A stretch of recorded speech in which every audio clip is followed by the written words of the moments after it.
Eagles. The football season's almost on us. We start preseason August, I think 7th. No, preseason really doesn't matter. The starters aren't going to play. It doesn't count against your regular record. Some people they'll try to sort out who will be on the team, who won't, who'll make the cut, who won't, whatever. That's not why I'm here today. I am here today because and I've mentioned this before, and I'm sad to keep rehashing this. I really am. Why does every single media outlet hate Jalen Hurts? I don't get it. I don't get how they rank their favorites. Okay? They'll rank their favorites and they'll say the eye test, which is okay, the eye test. If something looks good doesn't mean it is good. That's why there are lemon laws for cars. Because the outside looks great, but it doesn't run that great, but it doesn't run that well. You pull it off the lot and 5 minutes later or a week later, it's falling apart. Parts are falling off, and that's why we have lemon laws. What you have with some of these quarterbacks and some of these arguments that they make about who is where they are and why they are is absolutely mind-boggling.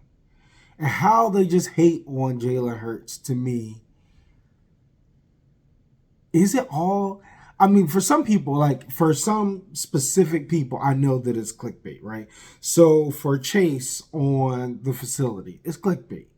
He will say the most wild and outlandish nonsense that you've ever heard an ex-football player say.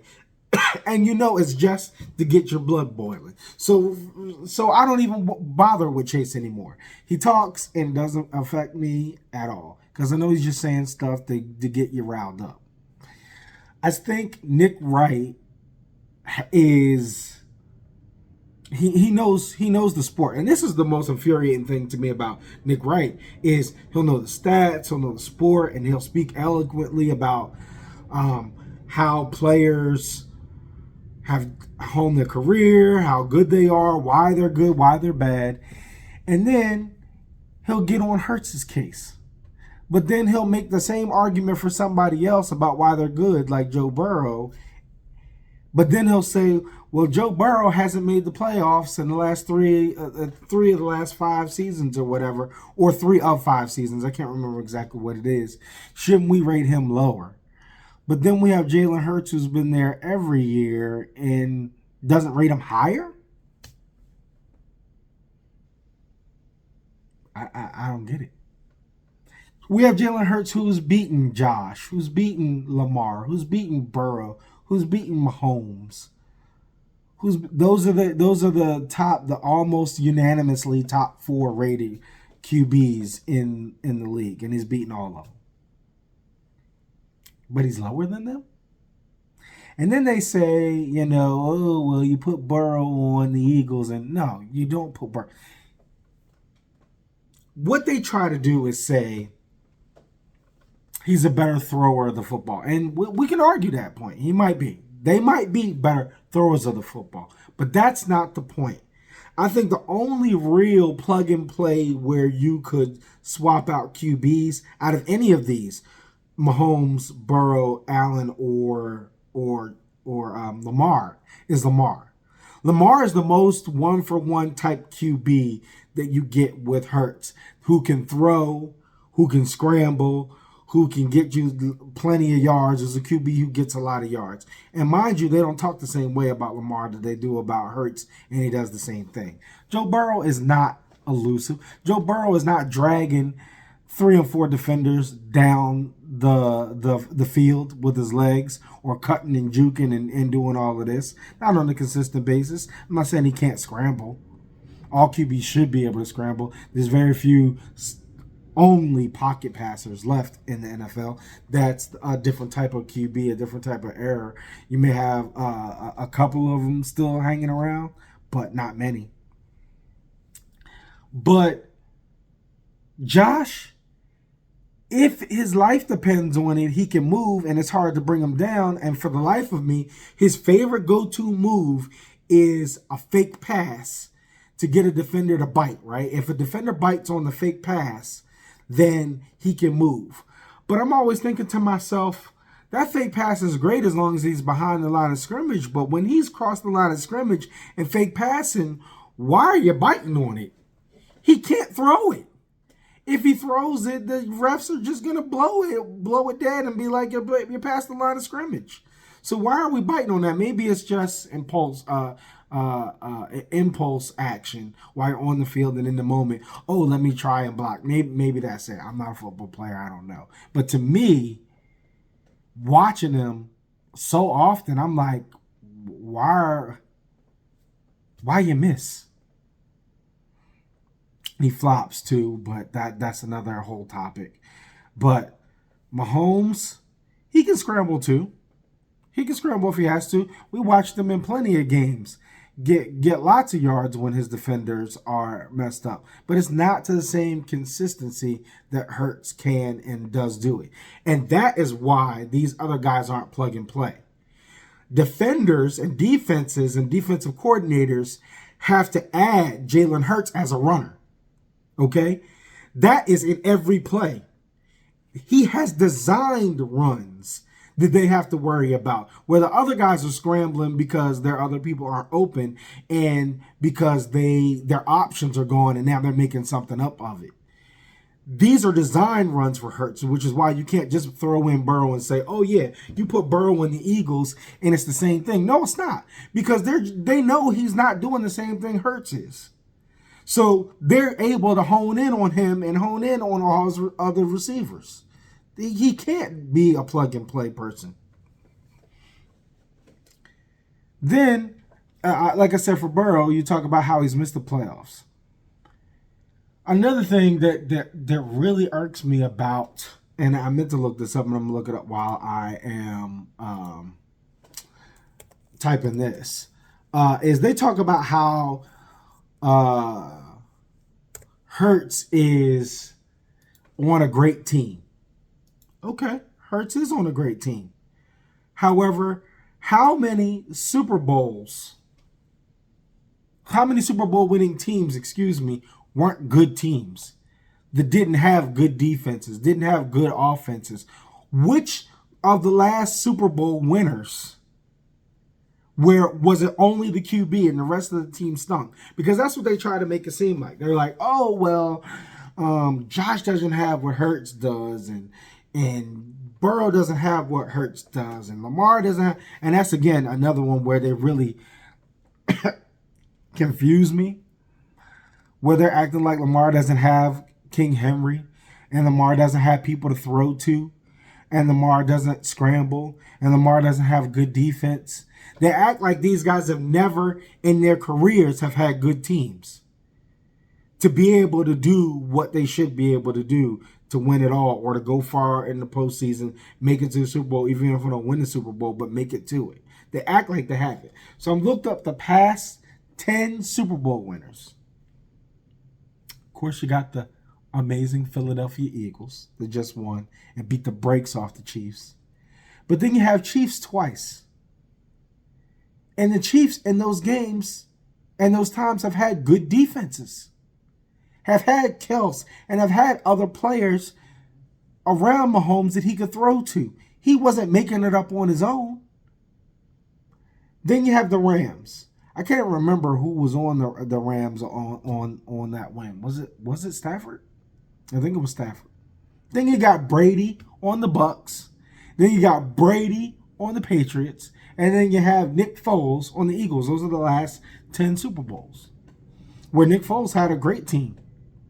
And I believe, argue with anybody, but in the following Super Bowl year, if Alshon or whoever it was that Nick threw the ball to in that Saints game, that we win that Saints game and go on and beat New England in Super Bowl 53 as well. And it wouldn't have been that snooze fest that Super Bowl 53 was, probably one of the most boring ones. I don't care if you are a defensive lover, That game was horrible.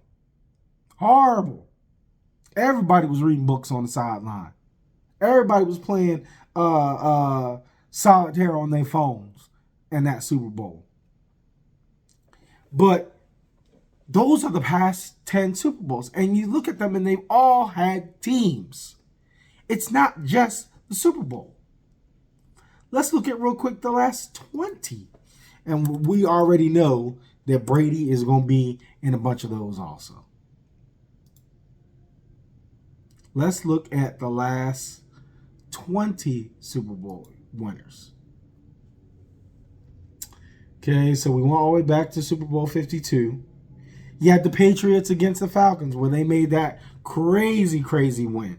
You had the Broncos versus the Panthers. Let's see who was on the Broncos at that time. It was Manning. Manning was there. Come on. He had a team around him. I just don't get these arguments. Actually, I do get them. They are specifically tailored against Jalen and the Eagles. Mostly Jalen. I thought it was the Eagles because everybody hates us and we don't care. But now I'm really starting to see that it's Jalen more than the Eagles, because they'll say the Eagles have a great team. The Eagles have a great GM. The Eagles have awesome everything, but Hurts is the weak link, which is complete nonsense. Complete nonsense. He's not a perfect QB. I've criticized some of his not picking up on the blitz and changing things up, or having the ball snap back to him a little bit further instead of being right up on the center. I've criticized when he scrambles, he doesn't really protect the ball. So he's not perfect, but nobody is. But I absolutely would take Hurts over Burrow and these other guys. Hurts is my QB. Bar none. Bar none.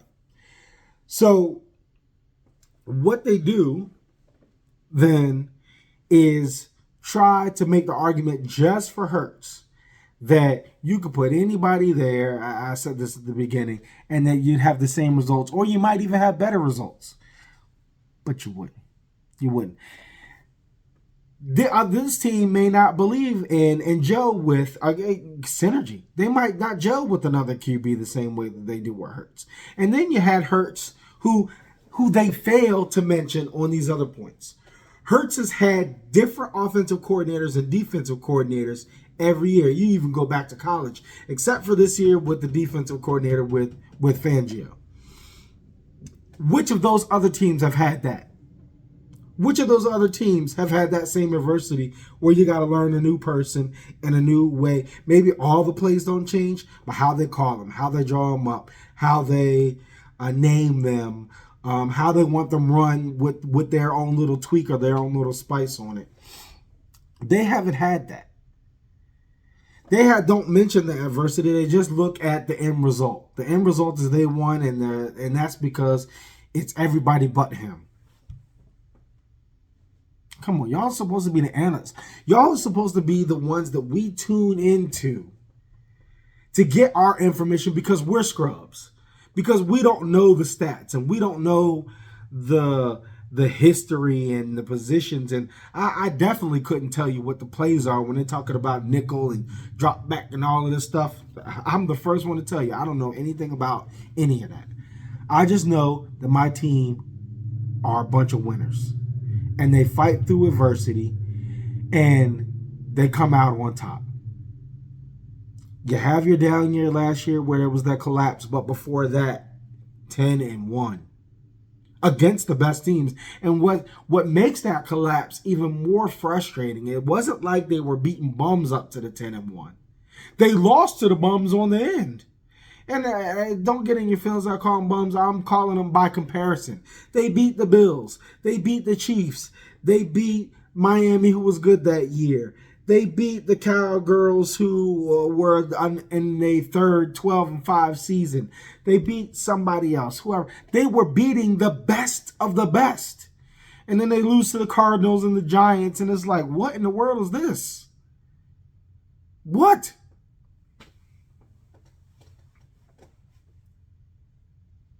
It's annoying. It's just really annoying because as a person who doesn't really know, I like to tune in to try to learn something from these guys and try to hear them out, or especially ex-players. I really like hearing from ex-players. So where I would turn into the facility to hear what they have to say, I got to hear them say stupid stuff. Well, Chase mostly. Acho can be one way, hot or cold, depending on how the wind blows. Shady can be a little Eagles bias because he was an ex-Eagle and before Saquon was the all-time rushing leader. He can be a little Eagles bias, but that's okay. I'm Eagles bias. But I can still hear hypocrisy a mile away. Chase again, just rage bait. And I believe that gosh, I can't think of the guy's name who sits on the end. Forgive me. But he seems to have the most balance of all the approaches of all the members of the cast, right? He seems to have the most thought out and balanced approach, except for when he's talking about Aaron Rodgers and the Packers, because again, that was his team. That was who he played with. So I cut him some slack on that. But outside of that, he seems to have the most balanced approach of all of them. But then you look at like Speak, and you got Keyshawn, who makes really good points. But then you have Paul, who's an ex-basketball player, not to say that he doesn't know football. He might watch it and know more about it than I do, because I'm just a casual. But he and the ponytail brother make horrible takes about who is what and what they're doing, when these guys can't beat Patrick to save their lives. But every time Hurts is up against Patrick, you look at him in the regular season when they won. You look at him in the two Super Bowls where everybody will tell you that Hurts outplayed Patrick in both Super Bowls. Super Bowls that these other guys can't even make it to because they can't get past the wall that is Patrick Mahomes. But Hurts outplays him in both Super Bowls, only loses the other Super Bowl because of a phantom holding call where they get to drain the clock and kick the field goal. Yet Hurts isn't above these other guys. In my opinion, it's Mahomes, then Hurts, then the other guys. Honest to God, if you do the math, if you put real circumstances against one another, it's Mahomes and Hurts. Then argue about third, fourth, and fifth after that. If you want to put Joe Burrow there, if you want to put Josh there, if you want to put Lamar there, great. But Hurts has got to be number 2. He can't be number 1, even though he's outplayed Patrick, because Patrick has been there so much. He's been in the Super Bowl so much in his time.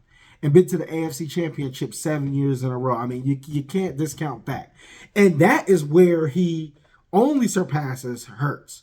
Because Hurts has been to the NFC Championship in 2 Super Bowls in 3 years. Remember, Hurts has less time in the league than Mahomes. So he still has time to build his resume and to get there. I think this is 4 or 5 seasons for Hurts. Let me see real quick.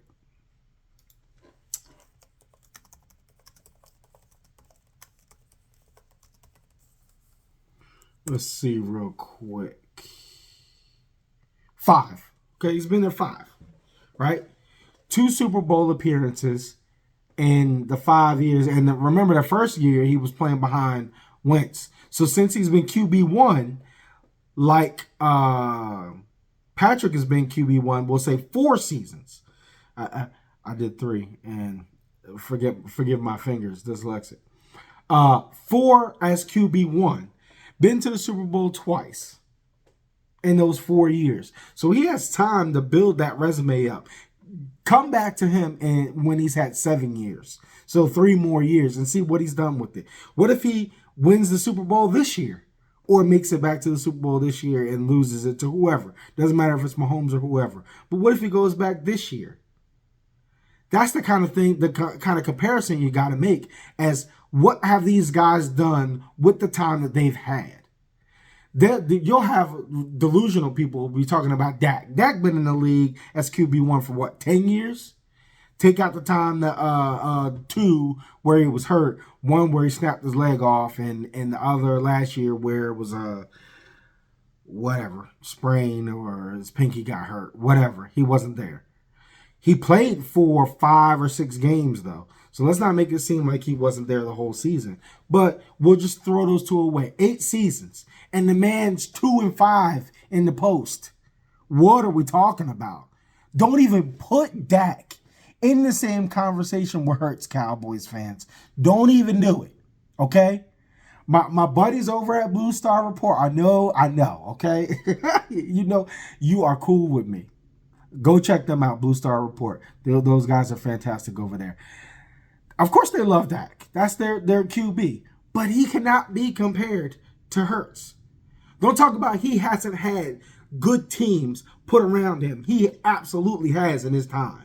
He's had those phenomenal 12-win seasons 3 years in a row where he was second in MVP running. And he pisses it away in the postseason.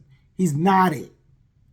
We're talking about Mahomes, Burrow, Josh, and then realistically, when we go to that level and we talk about Burrow's missed the postseason and what has Josh done and what has Lamar done, I think Lamar has the same postseason record as Dak.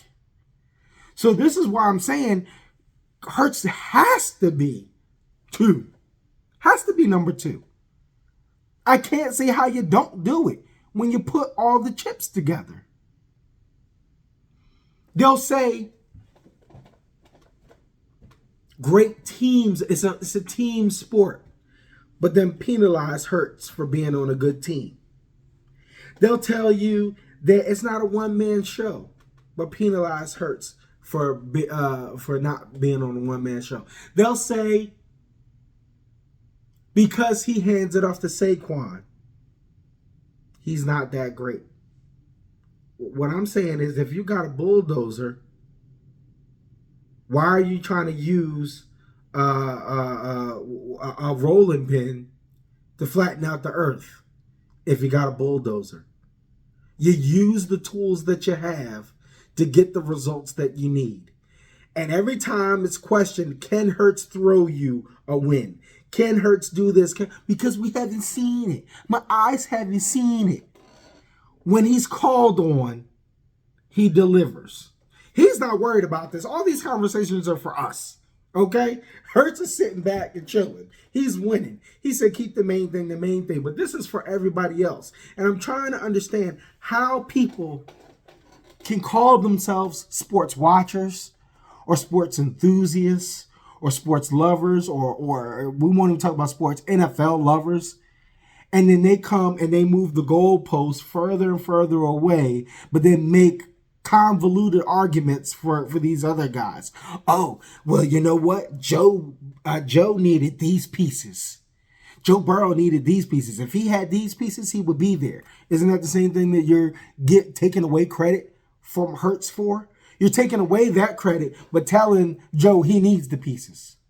Oh, well, Josh didn't have he didn't have people to throw it to. If he had people to throw it to, he would be a winner. But then you say because Hurts has Smitty and Goddard and AJ, my brain is getting fried because these arguments are so circular and they're so stupid. If Josh had better people to throw it to, he would be an MVP winner and he would do this. So you are saying that you need a team. So then why are you trying to penalize Hurts for having a team? When you're telling us your favorite QBs need a team around them. When you're telling us if Josh had some more people, he would beat Mahomes. Okay, great. Hurts has people. He beats Mahomes. So where are we going with this argument? Hurts number 2. Hurts number 2.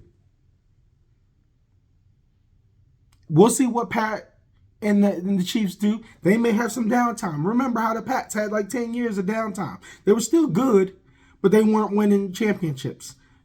Maybe Pat and them step back a little bit, and the Eagles step up into the limelight. Now we're already hated even as losers or as 1-time or 2-time champions. Can you imagine if they went on a run? Oh my God. We already get talked about like dogs, and we already get told how we ain't nothing, and it's all, smoke and mirrors. Can you imagine if we went on a championship run and went back to back to back and did all of that? Oh my God, they wouldn't be able to handle it. And I guarantee you that if the Eagles had the same success and start stacking on championships, that all of these same arguments would be levied against them that they try to bring up for the other teams, and that's what's just so frustrating. So when you listen to these guys and they make these double statements about how Hurts is a product of his environment, but there are other guys need the environment, then tell them if that's the case, then Hurts should be over them. He should be, because they're not winning. They are not winning. They are not having postseason success. They are not going to Super Bowls. They are not even beating Hurts when they play him. Joe Burrow and Josh and them are so much better. Beat them. And they play this year again.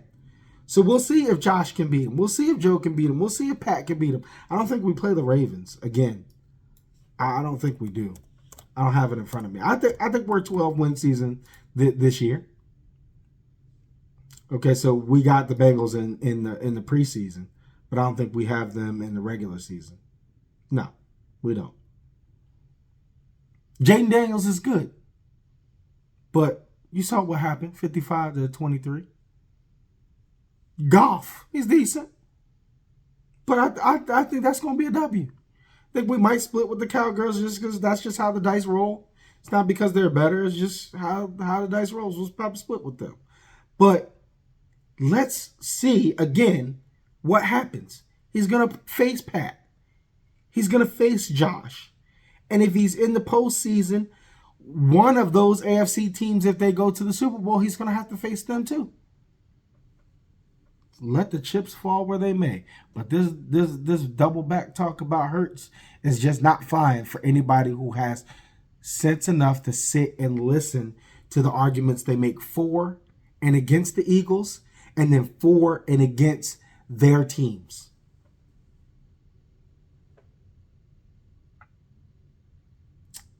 Whatever. Bring on the season. September what? 4th? 6th? 10th? 4th. Bring it on. Fly, Eagles, fly. Go Birds.